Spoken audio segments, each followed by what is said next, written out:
Welcome to the Doctor's Corner with Dr. Kline and Janelle Elgaway.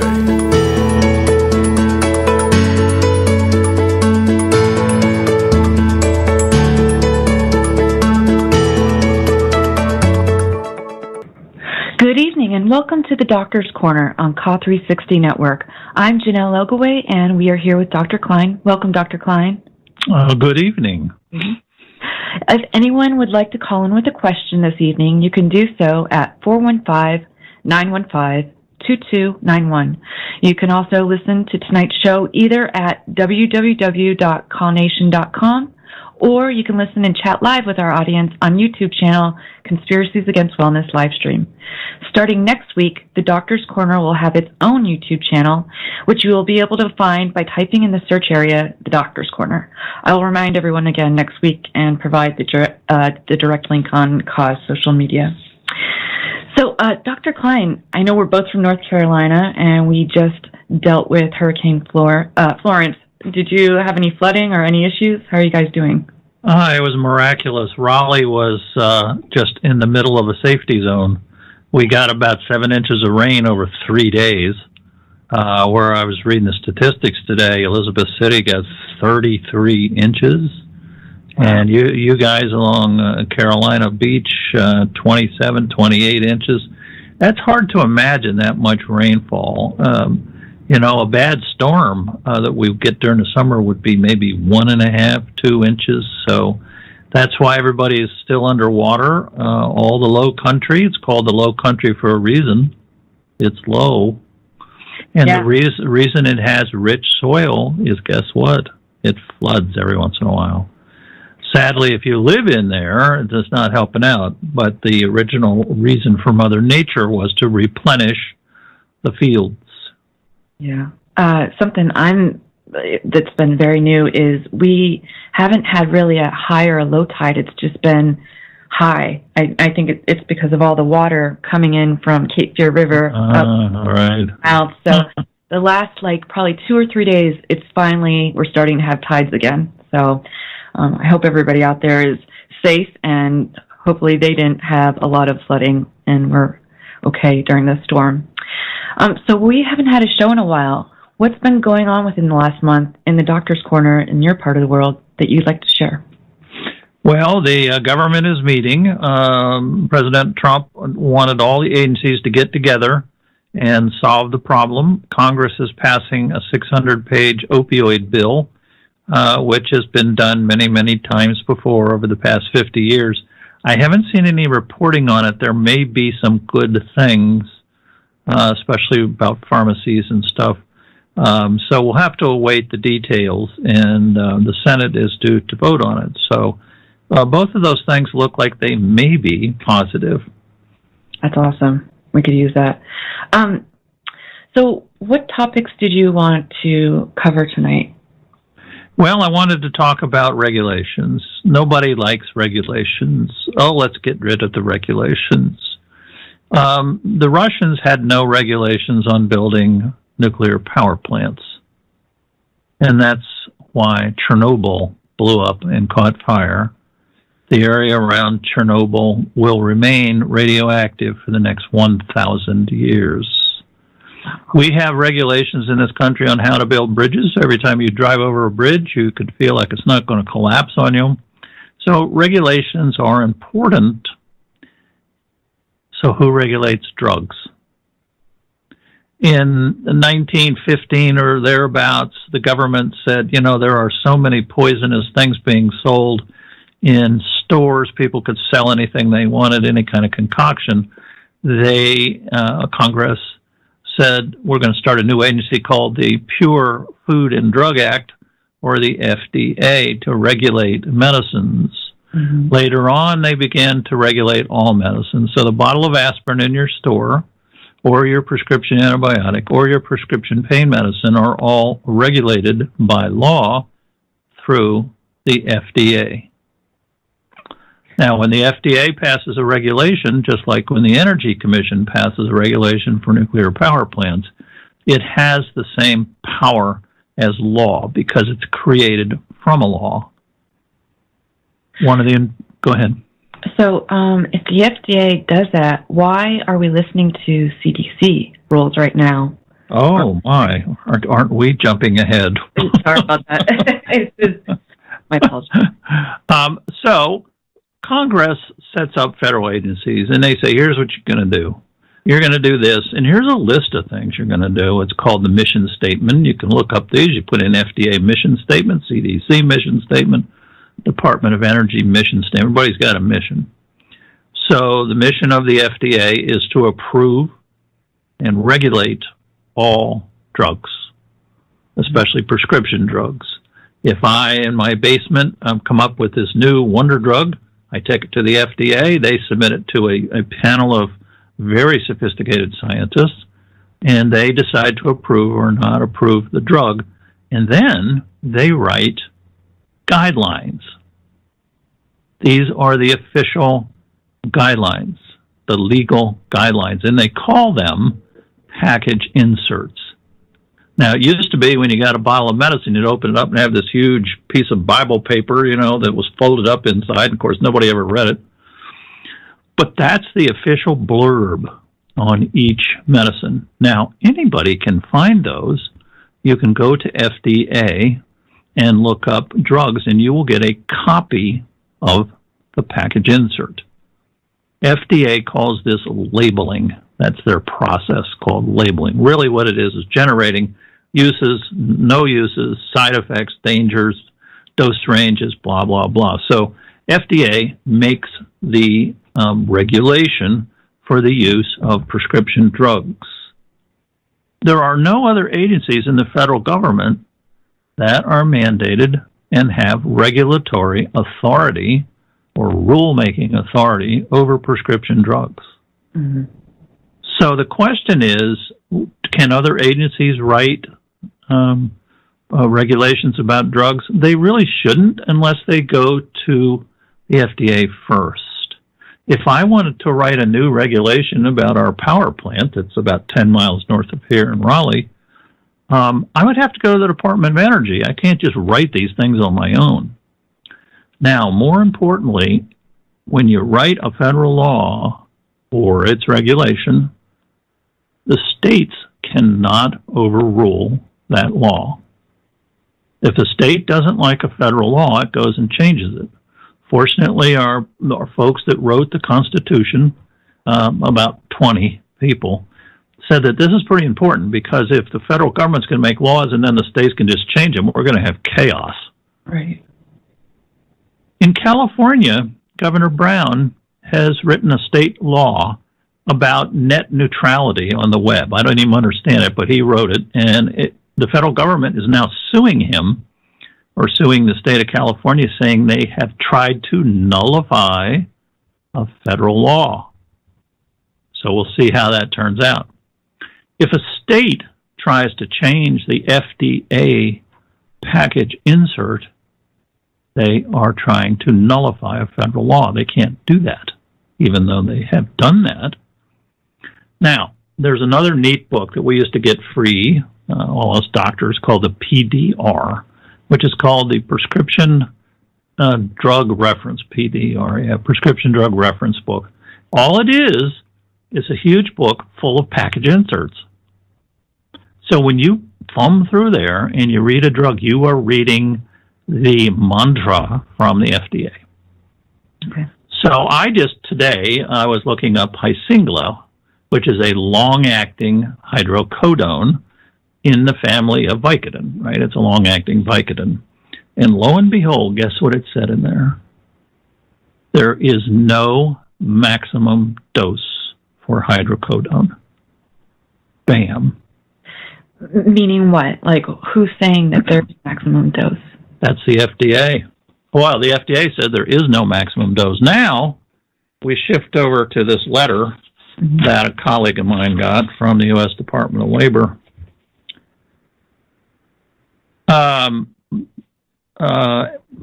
Doses above 90 milligrams is of concern and considered potentially unsafe based upon guidance issued by the Center for Disease Control. Okay, so they're in charge of diseases like, influenza And then it says, we strongly urge you to consider alternatives that would allow a safe reduction to this high dose, over 90, and potentially dangerous opioid prescriptions. The CDC has no standing whatsoever to be saying this. And guess what? If you ask the CDC, they say, we didn't say that. You What know, are they saying then? they're trying to sound like Bart Simpson. They're saying there's nothing in there that says you have to taper. People that are tapering are doing it on their own. Yet, if you look through the document for the number of times taper, the word taper is mentioned, you'll find it's a huge number. What they did is they were sneaky, and they just kind of used the word tapering. For example, if I get a patient that comes to me from another doctor, CDC said, this is really a good time to try tapering. Right. You know, assuming the other doctor's an idiot, right? It's also interesting that in this letter, they want your analysis, specific treatment plan to reduce the high level of opioid medication. This letter accuses the doctor of negligence. Wow. Now, I get these letters all the time, and it just dawned on me the other day. One, they're using the CDC, which is, they should be using the FDA, and the FDA says, hey, no upper limit. But basically, they're accusing me as a physician of negligence. Why would the insurance company be sending me a letter saying I'm giving somebody too much medicine? It's unsafe and dangerous. They've just accused me of prescribing something that's dangerous to my patients. And what's happening because of this? What's happening is I send them back a letter that you probably don't want to read on the air. But so what's happening is the doctors are all caving in, going, "Oh my God, oh I better do this." This particular physician wrote them a letter back and said, "No, we're not doing that. We go by FDA." So basically, doctors can get out of this, and people can suggest to their doctors after people look up pdr.net, where you can get a copy of the blurb from the FDA, make a copy of it, underline the part that says there's no maximum dose, and then take it to your doctor and say, "Doctor, this is from the FDA. They're the only agency with the legal mandate for regulating prescription drugs. Why are you using this voluntary, admittedly voluntary, stuff from the CDC? Who are they?" Well, and at what point did doctors start following that, where this all changed? Well, when they first came out, 75% of doctors thought it was a good idea because 75% of doctors are frightened by opiate pain medicine and think they're going to be attacked by their dopamine patients. So there's a long-standing bias, and unfortunately, 3/4 of doctors bought into it. And so they're saying, "Yeah, you're right. Hey, sorry, Georgette, we're going to have to cut all your medicines off because this communicable disease center that tracks Zika virus has launched into the topic of opioids, but we don't care because we think that's something that we've kind of always thought anyway. You know, we just think pain medicine's terrible." Right. And, it just causes dope fiends. And everybody that takes pain medicine's a dope fiend anyway. But you need to call them out. You need to call the doctor out, because if a physician were to end up in court and say, "Well, I was following the CDC guidelines," well, doctor, are they the federally mandated regulatory agency for prescription drugs that can make these kind of, I don't know. Well, doctor, let's just go straight to the jury. You see, the doctors don't have a leg to stand on. Right. Nor does this insurance company that wrote me this letter and says, "Oh, you've got these dangerous levels." And they always put something in there to save their butts. This report does not take into account patient-specific variables that may factor into your prescribing decisions. But still, they sent me a letter accusing me. Job, though, right? I mean, the majority of doctors. Majority of doctors cave in because they're scared. They're scared of they have fear of addiction to start with. Mm-hmm. And then they got fear of the DEA, which is founded. The DEA really is, they're rounding up doctors just like they've done in 1915, in 1932. They're literally rounding up doctors. We have a question from YouTube. Why does the DEA call Schedule II opiates scheduled controlled dangerous drugs? Because they're a bunch of police officers and they sit around and think, this is powerful stuff. We better make it a 2. Mm-hmm. Now, they are required to go to NIH and to medical agencies, but apparently they just kind of skipped that. I was going to ask, how did the DEA get involved in all this then? I mean, we're supposed to be following the FDA. And the supposed to be following the FDA and the CDC we follow when we have an infectious disease outbreak. And, wash your hands and do this and do that. So CDC veered completely off course. As a matter of fact, I went to their webpage when they first came out and looked up opioids. And guess what? There's nothing on their website about opioids. There may be something now. There was nothing there. So how can an agency that's really got nothing to do with opioids pass all these rules? Well, the director of the CDC at the time, Thomas Frieden, made public statements that we had this horrible epidemic, worst in the history of the country, caused by doctors prescribing too many drugs. I got newspaper articles the day after March 15th, 2016, the day the guidelines were released, and every single newspaper took it as a warning. Because what does CDC normally do? They issue warnings, right. Warnings of infectious disease. So all the newspapers saw it as a warning. And people at the CDC knew this was going to happen, that it would come out as this huge warning. And then they used the infectious disease words. Epidemic. It's not an epidemic at all. Epidemics are rapidly rising numbers of people either sick or dying from an infectious disease. These are not rapidly rising numbers. If you go back and look carefully at the numbers, there's a steady increase year over year, which I'm still puzzled as to why. But anyway, let's leave that for a minute. It's certainly not spiking. Right. And it's certainly not affecting the whole population. There's 500,000 heroin addicts in the U.S., and that's really awful because we're not treating them. But, hey, the warning comes out, people panicked, fear of addiction, more dope fiends running around on the streets. And so everybody is stuck to the CDC. This letter that my colleague got, it makes a hair on your neck stand out. I mean, it's just accusing her of being negligent, and then and if you don't do something about it, we're going to take the medical care away from you because it was a workman's compensation case.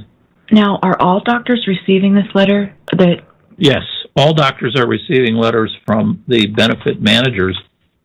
Now, remember, we talked about that before. Mm-hmm. If I'm IBM and I issue a nice health plan for everybody, and there's a prescription drug plan, I don't want to fiddle around administering a drug plan. So I hire a pharmacy benefits manager, a PBM. Now, there's only 3 of them or 4 of them in the country, and this letter I got here was from Optum X, and here's one from United Healthcare. So then IBM gives the benefit manager a fixed sum of money. Okay, $3 million, you take care of all of our employees' health prescription drug problems. Mm-hmm. So now, if somebody gave you all this money, what would you do? Would you say, oh, we're just going to do the honest thing and we're going to give everybody what they need? Well, if you can deny prescriptions, you get to keep the money. So it's about the money. It's about the money. And they were supposedly going to negotiate with the manufacturers and give the money back to the government, and they haven't. And President Trump wisely said that these people need to go, these benefit managers. So the benefit managers are the ones that send out these letters, because if I reduce the medicine in somebody, irrespective of whether or not they go out and kill themselves, the benefit manager is going to make money. And You said there's only three, like three of them in the whole United? There's 3 or 4 big ones. United Healthcare, OptumX. There's a couple others, but yeah, there's these giant conglomerates, and one of them said they're taking 80 drugs off their list next year. And who made that decision? They made that decision so that, what, they don't have to buy these anymore? They don't have to provide them to the patient. Sorry, you're not getting this drug and that drug, 80 drugs. Wow. We had a question. They wanted to know why certain drugs are fast-tracked and what is the difference from ones that aren't being fast-tracked?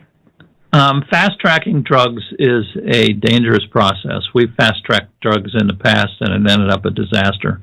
The only reason to fast-track a drug is if it is the only drug available. There was one drug in 1975 that was fast-tracked. It was AZT. It was the first treatment for AIDS. Okay. And so they said, look, we're going to work real hard, and if we make a mistake, we'll tell you that we've made a mistake. And they do. They issue bulletins and say, oops, we moved too fast. It looks like it's got a lot of problems. But when you have a drug that's the only thing, then they fast-track it. Nothing else should be fast-tracked. Mm-hmm. We have a caller from area code 269. What is your name and what's your question? Jesse Ray, and I've got a question for Dr. Kline. How did our CDC and our DEA gain this much power that they have now to dictate our medical care? Because I find this chronic pain patient, it's outrageous. And I'm tired of hearing those words, opioid epidemic. We don't have an opioid epidemic. Never have. That's correct. If you look at the numbers, 1 year it went from 8 per 100,000 to 9 per 100,000, an increase of 1 death. These are in addicts now. The CDC only has reported data on addicts dying in the streets, and they haven't told us that. And they kind of create the illusion that, oh, this is in the general population. Not true. Congress is at fault. Congress created the Controlled Substance Act under Richard Nixon to catch his political enemies, and then created the DEA to enforce the Controlled Substance Act. That's odd. When you have the FBI, they're there to protect and serve, not enforce one particular law. So the law has gotten way, way, way out of control. It's been amended so many times that it's hard to even recognize it. But the DEA operates under that law and makes their own regulations, because they can make the regulations because they are the agency with the designated authority. The CDC is just wrong. They had no business doing this, and they've created a horrible, horrible mess, and they refuse to back down. The director of the division, a Dr. Deborah Horry, Houry, MD, if you want to write her. Public employees all have emails, and let her know what you think. And then she just keeps saying, wait, we didn't say that. We didn't say to have to taper. It's not our fault. It's the doctors. Well, you know what? When you pitch a match out of the car window and it sets the forest fire up accidentally, it's still your responsibility. Right. Now, who actually wrote these CDC guidelines? Because if the CDC isn't supposed to be doing that, did they actually do it or no? They hired consultants. The consultants were from a small group of doctors called the Physicians for Responsible Opioid Prescribing. Actually, it's the Physicians for Reduction of Opioid Prescribing. Very small group of people, maybe less than 25 or 30, all who believed that pain can be managed with thought and with other things, that the drug is way too dangerous to use, causes addiction and causes overdose deaths, which is true, but in very, very small amounts. That's what they didn't tell anybody. And so the CDC guidelines, half of the people writing the guidelines were from this group. You made an interesting point about, overdose. And one of the biggest questions that we always get that people have been asking, is it easy to overdose on prescription pain medication? Actually, it almost never happens. Once you're on the medicine, your body becomes tolerant, which means you become used to it. Tolerance is used in a bad way. It just means your body is used to the drug.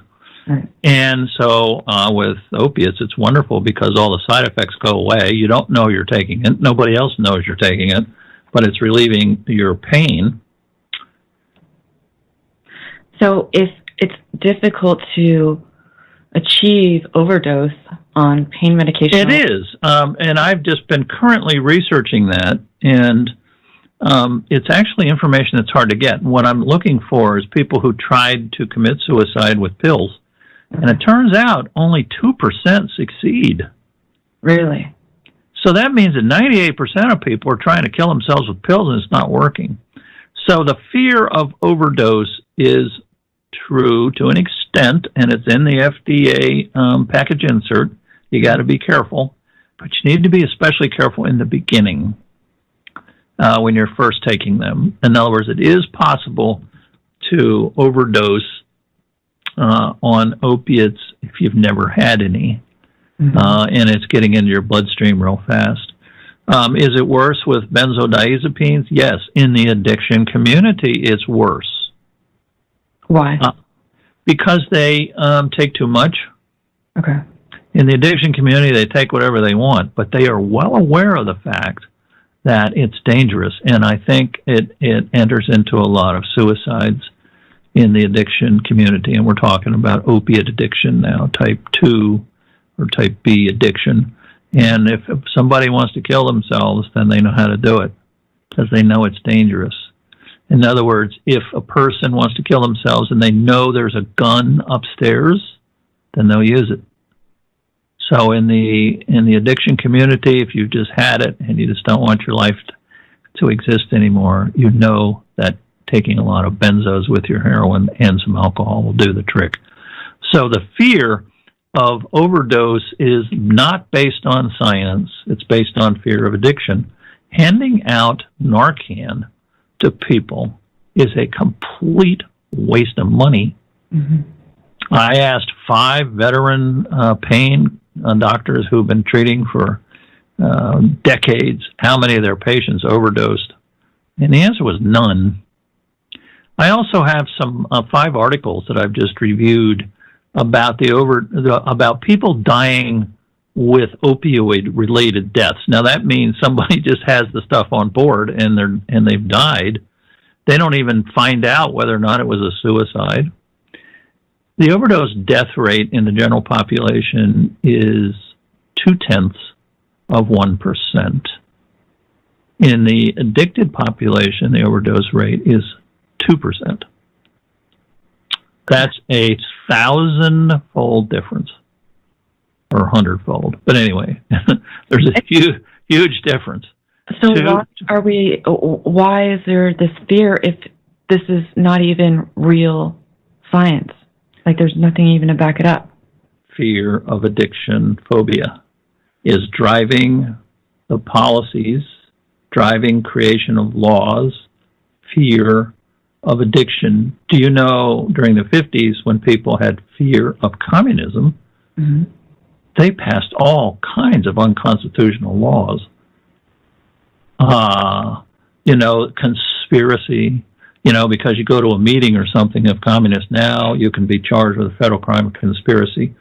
It's kind of like the old 1950s movies when you had invaders from outer space. Mm-hmm. What did they do? They called in the army, right? Blast them out of the sky. And of course, it never worked. So fear of addiction is like fear of communism. You lose your reason. You lose all your critical thinking. You don't want to listen to people who exhibit reason and critical thinking because you're so afraid. Okay, but in the beginning of when we started this show, we were talking about, the United States and how we have a constitution and, and under for at least drugs and food, we have the FDA. at what point do we throw everything out the window and we aren't following that any longer? I mean, that's not American, really, then, is it? Well, no, it's not. And we have one of the best constitutions on the planet. When South Africa went back to its original citizens with Nelson Mandela as president, they had to form a new constitution because the one they had wasn't any good, and they picked ours. So we have a very good constitution, and it's the check and balance system.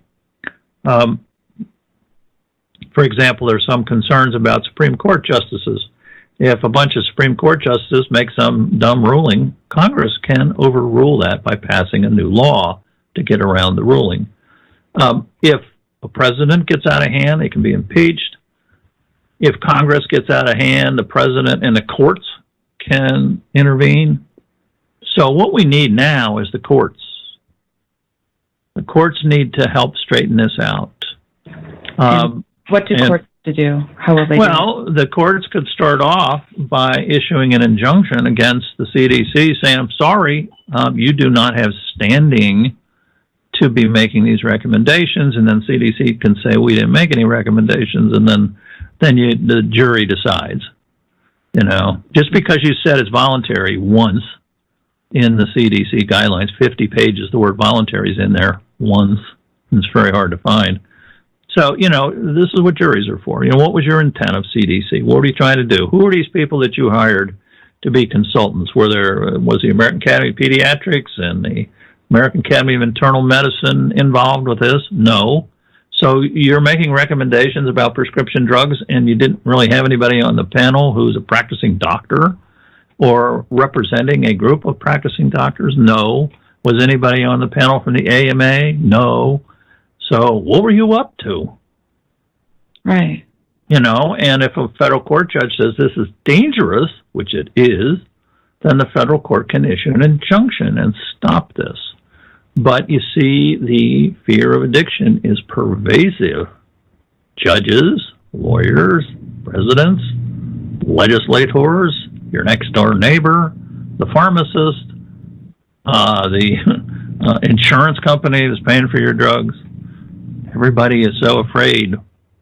So, wow. That's why we're on the air. We're trying to teach people what the facts are. I'm not paid by anybody. I don't belong to any associations. There's nothing in it for me to be sitting here doing this, other than the fact I'm a practicing physician and I see thousands upon thousands of people harmed indelibly. This is the worst medical tragedy in the history of the United States because it was done on purpose. There have been terrible medical tragedies, the Black Plague, the influenza outbreak in 1916 or whenever it was, but they weren't on purpose. This is being done on purpose. And on purpose because of money? Or? No, not money. It's just fear and belief that people who take opiates are automatically going to addict soon, which is not true. They're going to overdose in your front yard, which is not true. So they take all the addicts and they say, well, you know, if all these addicts have these problems, then this would apply to anybody who takes opiates. Well, that's kind of ignorant. I mean, how can that be? You can't generalize, you know. I mean, some guy robs a convenience store, has tattoos and a ponytail. You can't assume that all people with tattoos and ponytails are robbers of convenience stores, but that's how the thinking is done. Did you watch 60 Minutes this past weekend? No, I don't watch television. Okay. I usually don't either, but when they talk about the opioid epidemic or talk about something with that, I always just pay attention to see what mainstream media is talking about. Yeah. And they, you know, I was watching with other people that, you know, only listened to what mainstream media was. They didn't understand everything else. And the biggest thing that I noticed is everything that they're talking about was past stuff, like 2009, 2010. I mean, that's already 8 to 10 years ago, you know? I mean, if our mainstream media is pushing this stuff out, at what point did they start doing that too? I mean, at what point did they start putting stuff out there that has no merit of any backup? I mean, I'm not going to say the majority of it was about having the pill mills down in Florida. That's what they talked about. And then they had one of the bigger doctors that they, you know, that got in trouble and I guess was going to prison for like 146 years. I don't know, something like that. But at what point, I mean, is that part of this? At what point is all of this like working together and becoming an issue? And who's going to say, okay, there's no research backing it up, or this is not current? At what point does somebody stand up and it changes that can do that? Good question. There are very few physicians who are behind this. When you tell people, for example, that there's never been a case reported of an addiction occurring in the 10 million people who take chronic opiates, I mean, they look at you like they just don't believe you. And then when you say, well, can you show me some studies, because I'm still looking, you know, of people becoming addicted while on opiates, they just walk away. You know, like, you see, this is how fear works. Fear does not involve reason. And so when you try to reason with somebody, this is why courts are handy, because courts see things clearly and they say, hey, stop doing this. You know, this is dangerous. You know, it's really sad that, you know, we have so many people killing themselves. The CDC says, oh, the suicide rate's rising. The suicide rate's rising over at the VA. But nobody is mentioning the fact that a lot of people who commit suicide are doing so as the ultimate pain control. Mm-hmm. Nobody is coming up with this. I just read CDC's blithering report on the rising numbers of suicides, and they know very well, because they've seen the list, they know very well that people are killing themselves, but they don't do forensic evaluation. You don't just report that somebody's killed themselves. You go and you study the case, and you talk to people, and you talk to relatives, and you do an investigation. That's how responsible scientists do it. There are no responsible scientists that I see very often performing studies today, because they don't get any money for it. Who's going to give them money? The CDC. And the other thing, and to give you an example of the science that was used by CDC to push the agenda that opiates are just way too dangerous to use, is they claim there's no study done on long-term chronic pain patients to show the drug works. Okay? If that's true, then the next thing you do is, and you can't really do a study, it's unethical, the next thing you do are surveys. You don't just give up because you can't do a controlled experiment. Then you do surveys of people. I mean, I did a survey, and people criticized my Twitter surveys and said that I'm damaging the psyche of the United States by publishing them. But one of the surveys I did looked into how many people were being tapered, and my figure was 67%, and 2 independent studies came up with the exact same figure. So I'm kind of thinking these are at least close, and they may be just snapshots. But 93% of people who responded, 300 or 400 people, said these medicines work fine. Mm-hmm. So you see, the CDC could have then gone out and done a survey of doctors and patients, and the fact it's been used for 5,000 years, I would think by now, if it wasn't any good, it would stop being used. But you see, they were pushing an agenda.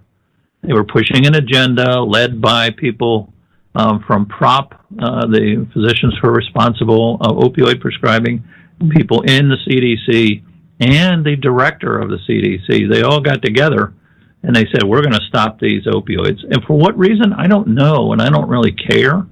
All I do know is that they completely abandon science. They admit, CDC freely admits, they have everything all their recommendations are of low scientific quality. Well, there is no rating below low. I mean, low means none. So they said, it's just our experts. Well, who are the experts? Experts from a lunatic fringe group of people who just don't believe in pain or pain medicine, that it's way too dangerous to use. You're all going to die and overdose. And of course, when you talk to, again, a survey, talk to doctors who just are in the pain practice every single day. Not only has nobody ever become addicted, but they can't even remember people overdosing. Yeah. And how do doctors even feel about, I mean, they're basically why are their doctors even there? I mean, you guys aren't even able to, do your job. Well, then the doctors really should get other jobs. This is part of the job description. It's the most important part of the job description, is to relieve people's pain and suffering. And that's a calm hand when somebody's diagnosed with cancer and saying, look, we can no longer treat the disease, but we can treat you, and we can treat your pain and your vomiting and all these unpleasant symptoms, and that's palliative care. They put a label on it. It's just old-fashioned medical care. But fortunately, palliative care is exempted in line 1 of the CDC guidelines, so anybody who has palliative care, which is a disease you can't treat, and symptoms that need treatment for your comfort, you don't have to worry about the CDC guidelines. And all of my patients, and I think probably 99% of people, of the 10 million people with chronic diseases, qualify for palliative care. The problem right now is the doctors have no idea what it is. Oh, that means you're dying? No. And there's plenty of definitions in my little piece that I'll put on Medium. There's plenty of definitions for palliative care, and none of them say anything about lifespan. Hospice is a subgroup of palliative care.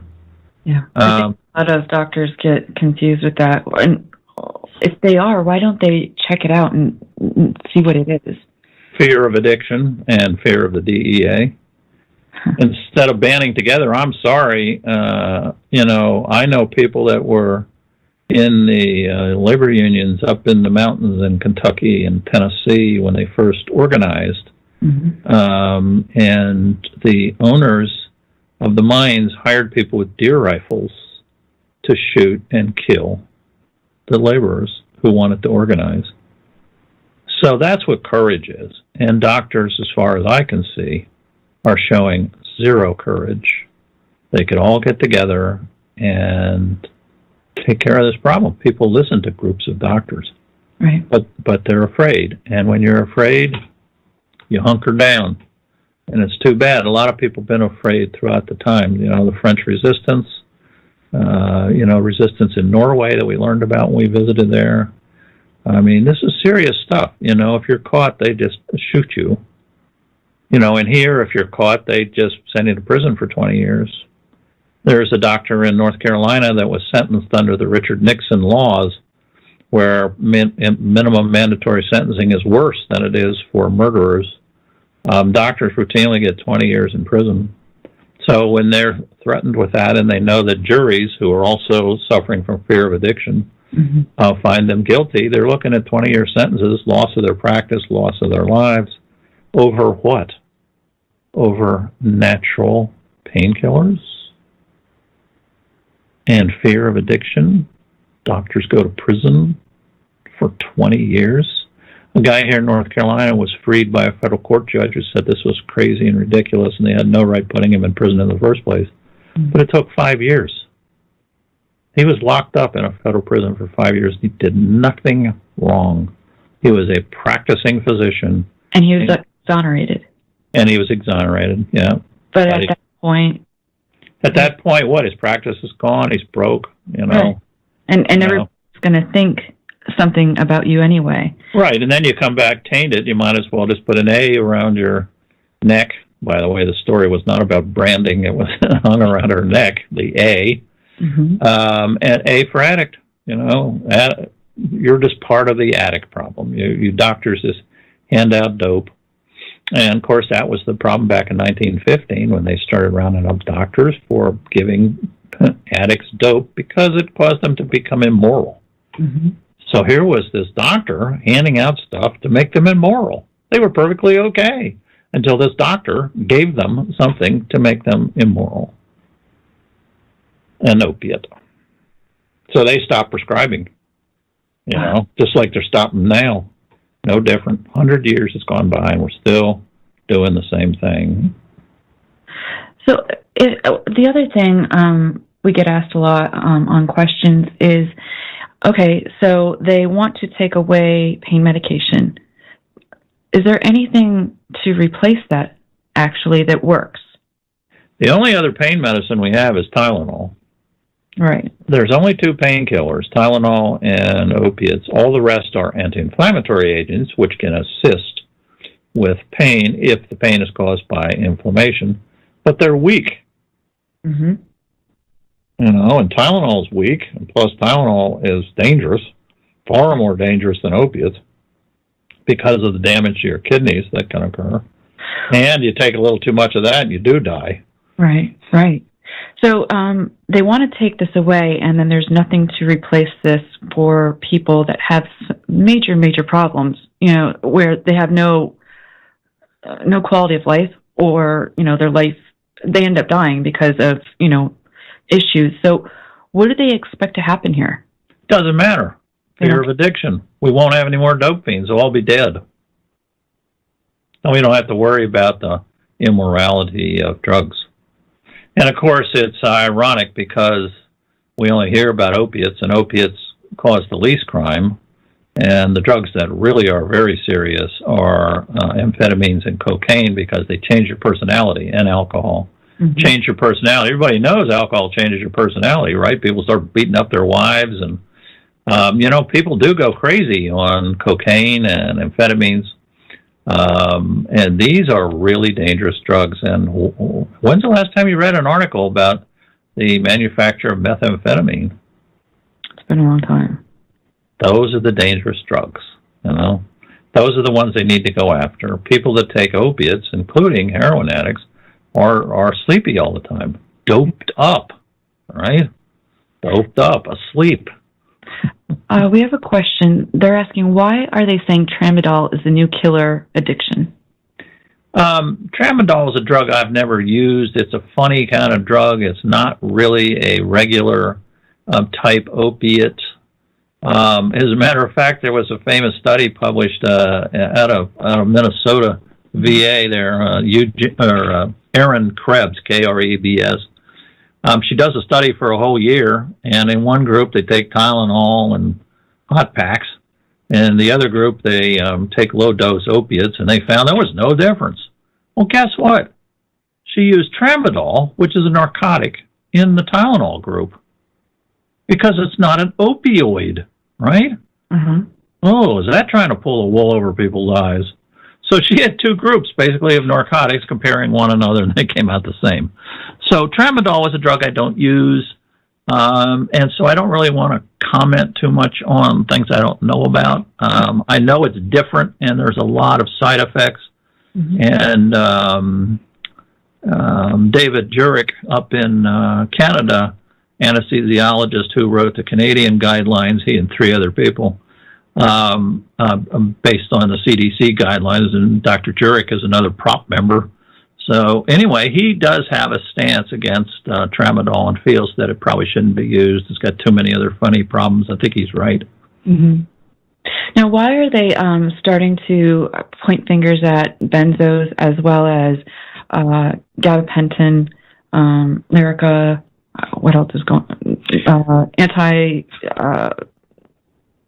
Antidepressants, I believe. There's a whole bunch that they're going after now.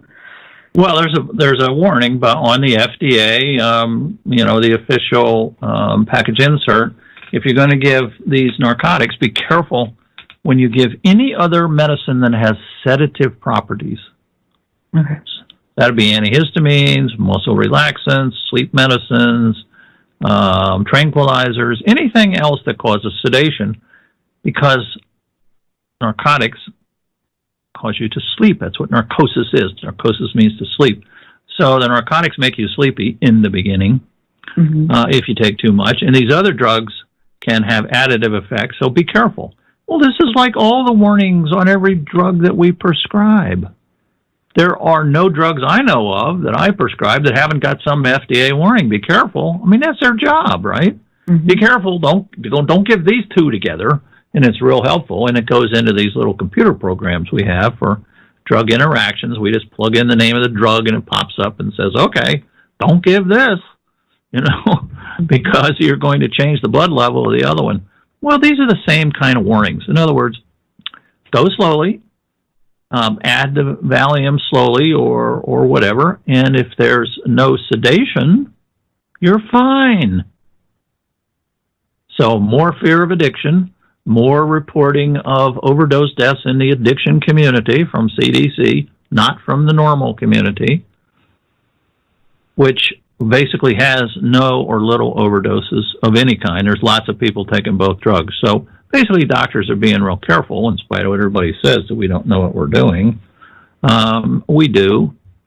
But again, as we mentioned before, the people in the addiction community know that big piles of heroin and big piles of benzos together are going to be a problem. And yeah, there's data on people who die in the addiction community. That's the CDC data, addiction community, have high levels of benzos and high levels of narcotics. Well, they're like 10 times higher than people who take them, given to them by doctors. So technically it's a warning, but just like it's technically a warning that you don't drink wine with certain anticonvulsants, and there's lots of little warnings like that. So it's just one of those. Do people die from overdoses of benzos and narcotics in the community? Probably not. The studies I'm reviewing, I calculated what the natural suicide rate would be expected, and it's very close to the number of overdoses that are being presented in these studies of non-addicted people. Remember, that's 0.02% versus 2% in the addicted population. So these are not the same populations, and you cannot draw the same conclusions. That's a very bad thing to do in science. If you study diseases in hogs, you don't apply it to giraffes. So. Okay. Which should they be applied to? How should it be then? Well, it should be separate. In other words, I'm about ready to present some data from studies done in the non-addicted population and discuss what the rate of death is and whether or not they could have been suicides, and none of them actually looked into the cause of death. All they were is people who have died, and the coroner decided it was due to the drugs. And coroners are notoriously, how should I say it, show a lot of differences between coroners. So if a coroner comes across some poor guy with ponytail and tattoos dead in his apartment, and there's prescription bottles there, and they have a high blood level, died of overdose. Well, maybe they're not even checking to see what exactly they died from. Yeah, because they need to do full autopsies. People in the addiction community receive no medical care. I mean, the man could have died of a systemic fungal disease, hepatitis C, all the other diseases addicts get because they don't receive medical care. So, but they just assume, fear of addiction, another doper dead. And so then that's what they write on the death certificate. Death certificates are notoriously bad, and scientists do not recommend using death certificates in any kind of study because they're so wrong. And I can tell you, I filled out death certificates. A lot of times you don't know for sure because we don't do autopsies. We're not positive. But if it comes to dope, hey, yeah, that was definitely a dope death. Put it down there, George. Interesting. How many patients are able to actually find a doctor like yourself now that will treat their health issues and pain management issues?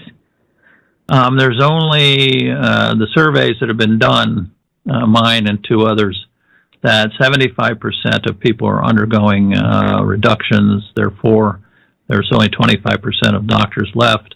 And then if they start taking on a lot of people with painful disease who've been dumped from other practices, then they go on a list. Guess what? CMS, our Medicare and Medicaid, is secretly collecting data on doctors and making a list of the highest prescribers. So if you have a gigantic pain practice that you've taken on all these pain refugees and stuff, now you're on a new list. Right. Then the DEA goes, oh, he's on the top of the list. And you get rid of the person on the top of the list. Then there's another person that pops up. Oh, get rid. Pretty soon you have a list with one person on it as the highest prescriber. Right. Go get them. Well, and now they're also doing that with patients too, with like NarxCare, right? Yeah. And that's where they're basically putting a number to each patient of. They're giving patient bad scores, and of course that also reflects on the doctor. Mm-hmm. That's accusing the doctor of malpractice. NarxCare, which is making about $150 million a year selling these software programs to legislators that don't have any doctors making the laws, are based on the CDC data from addiction that we know is off by 1,000-fold. 1,000-fold. Do you know what 1,000-fold is in a percentage? CDC loves to make percentages. It's 10,000%. So the data is off at NarxCare by 10,000%. So they are going to over-classify people as addiction risks who are in the wrong population. Now, if they were out seeing people with addiction disease, these would be fine. Mm-hmm. But they're not. They're seeing the non-addicted general population that has a whole different data set. So they have made a huge, unforgivable scientific error of trying to apply a study from one population to a different population. Well, we're going to wrap up here. What would you like the audience to go away with this evening? Well, I think that you need to start asking your doctor why they're not following the FDA guidelines, because those are the legal ones. Those are the ones mandated by an agency with regulatory authority. CDC does not have regulatory authority. And why are you following an agency that's the second is advisory? Let's say the CDC is advisory. The FDA is mandatory. That's by law and regulation. This is what we do. The CDC is advising people. It's voluntary. So if you have palliative care, don't follow them. And you have a choice. A doctor has a choice. Either you follow the FDA guidelines that do not put limits on the amount of opioids, no limits. Here the paper said I just read you, it's over 90 milligrams. That's not what the FDA says. So you need to start telling doctors that you would prefer if they follow the FDA guidelines, and then you can look up your own medicine in the PDR.net and get a copy of the FDA package insert and read it yourself. You can read it. It's tedious. And then highlight the part that says there's no maximum dose, or it's okay to titrate this drug, or you can't find any maximum dose anywhere. And then pull it on Tylenol or an antibiotic, and you'll find that there are maximum doses. And say, doctor, why are you not? This is the law of the land. The FDA is the law of the land, and it doesn't specify a maximum amount. Why are you doing this to me? Well, thank you, Dr. Kline, for joining us this evening. You're more than welcome. And I want to thank the audience for taking some time out of their evening to join us here at the Doctor's Corner. And don't forget to join Dr. Kline and I on our new YouTube channel next week, The Doctor's Corner. You'll just put in the search button, and I'll remind everybody on social media as well. I'm Janelle Elgaway, signing off until next Tuesday. Everybody have a great night.